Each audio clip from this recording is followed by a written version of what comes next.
Welcome all to Indian Horse Racing Tips, our YouTube channel where we analyze the Indian horse races for you.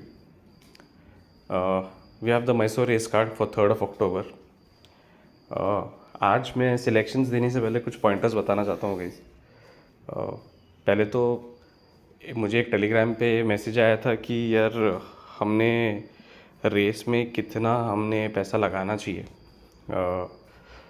तो ये बहुत ही important question है मुझे लगा, क्योंकि यार मैंने देखा है कि एक बढ़िया से बढ़िया लोग घोड़ा निकाल पाते हैं, बट उनको ये नहीं समझ आता कि हर रेस में खेलना कितना है। तो उसकी वजह से वो एंड में हारते हैं। मतलब मैंने देखा है कि 75-80% स्ट्राइक रेट रह के भी लोग हारे। तो जिसको इंटरेस्ट होगा वीडियो के एंड में देखना, उस पर मैं कुछ पॉइंट्स बताऊंगा जो मुझे हेल्प करें, तो आपको भी हेल्प होगी तो बेटर रहेगा। तो अगर किसी को पॉइंट्स लेने, तो वीडियो के एंड में मैं कुछ आप मेरे सिलेक्शंस के बाद कुछ पॉइंट्स बताऊंगा जो मैं यूज़ करता हूं पर्सनली। तो अगर आपको उससे कुछ मदद हो तो होपफुली अच्छा होगा आपके लिए।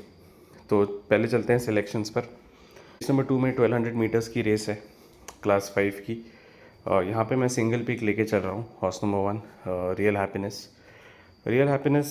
जो लास्ट 2 रन थे बैंगलोर के, जो फोर्टिस और पोल स्टार को भागा है, आई थिंक ये डेफिनेटली क्लास 5 तो डिज़र्व ही नहीं करता। समझ नहीं आ रहा मुझे हैंडीकैपर ने कैसे उसको क्लास 5 में डाल दिया है रेटिंग के हिसाब से।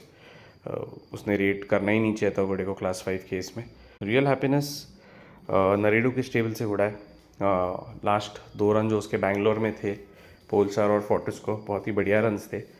क्लास 4 भी बैंगलोर में ये घोड़ा एक्चुअली बीट कर सकता है, बट अब उसको क्लास 5 में मैसूर में भगा रहे।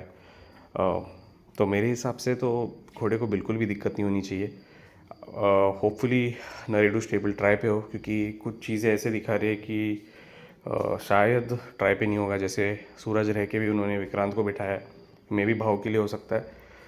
जून के बाद आई थिंक ट्रैकिंग भी नहीं किया उसको, घोड़े को ज़्यादा टॉप वेट लेके चल रहा है। तो ये से कुछ थोड़े नेगेटिव्स हैं, बट अगर ये सब चीज़ें होने के बाद भी कोई थोड़ा रिस्क लेना चाहता है, मेरे हिसाब से यार घोड़ा ट्राई पर होगा तो ये विन होना चाहिए।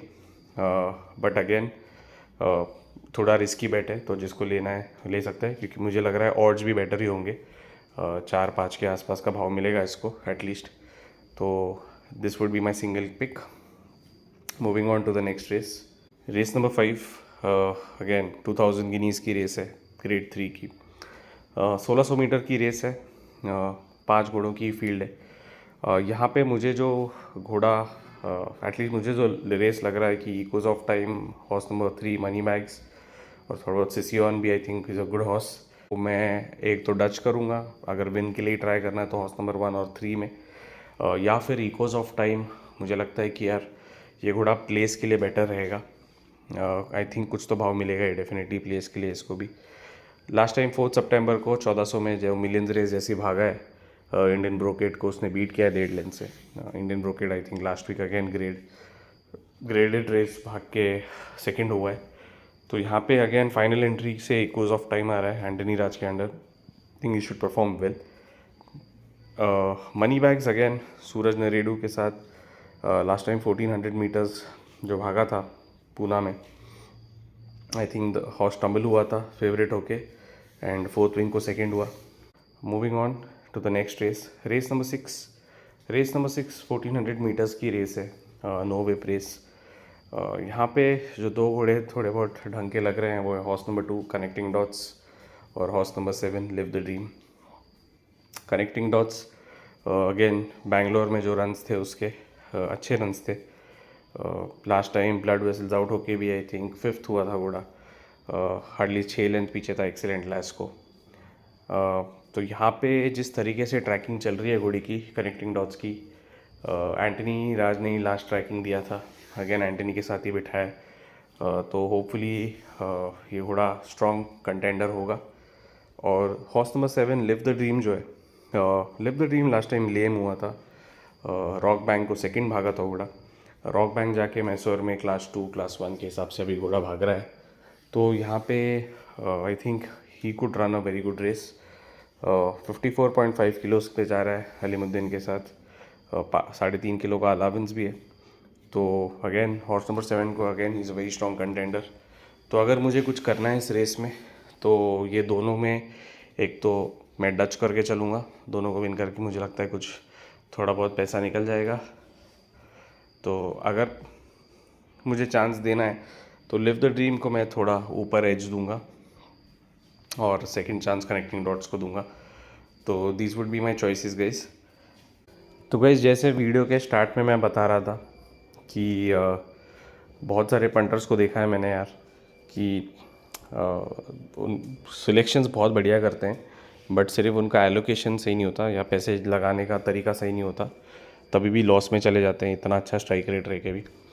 तो मुझे लगा कि दो मेथड्स मैं बताता हूँ आपको, जो बहुत एक तो पहले सिंपल मेथड वाला बताता हूँ कि जो आप यूज़ कर सकते हो। इसको फ्लैट बेटिंग टेक्निक बोलते हैं। इसमें आपको ज़्यादा दिमाग लड़ाना ही नहीं है, आपको ये करना है कि आप जितना भी अमाउंट लेके आए हो रेसिंग में, है ना, जैसे आप 1 लाख 2 लाख कुछ भी लेके आए हो तो आपको वो अमाउंट को सीधा 10 से डिवाइड करना है ना। और समझो 1 लाख है तो 10,000 आपको हर रेस 10,000 से ही खेलनी है। भाव कम हो ज़्यादा हो, भले ही आप 2 रेस हारो या कुछ भी हो, आपको यही मेंटेन करके चलना होगा।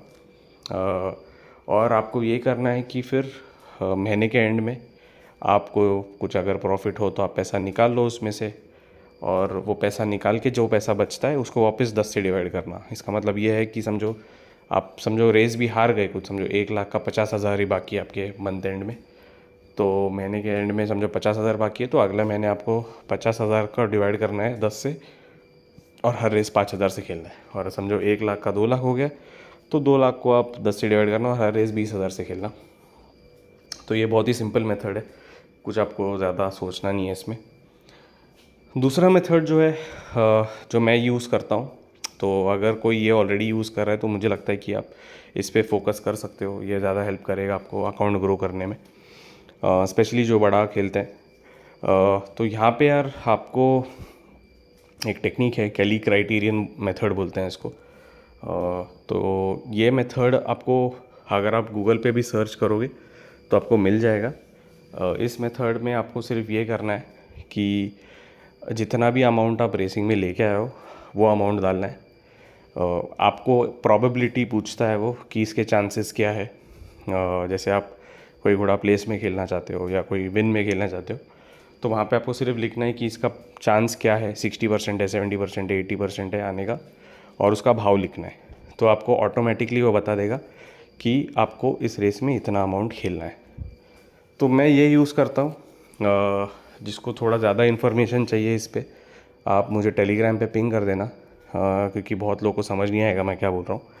तो मैं जनरली ये यूज़ करता हूँ, तो आपको मुझे लगा कि फ़ायदा हो तो आप भी यूज़ कर सकते हो। तो ये 2 चीज़ें थे गाइस, एंड ऐसे ही मैं ट्राई करूँगा कुछ छोटे छोटे पॉइंट्स आपको बताऊँ कि एटलीस्ट रेसिंग फ्रेटर्निटी में जो भी पंटर्स हैं हमारे, उनको कुछ फ़ायदा हो। तो all the best guys, thank you so much.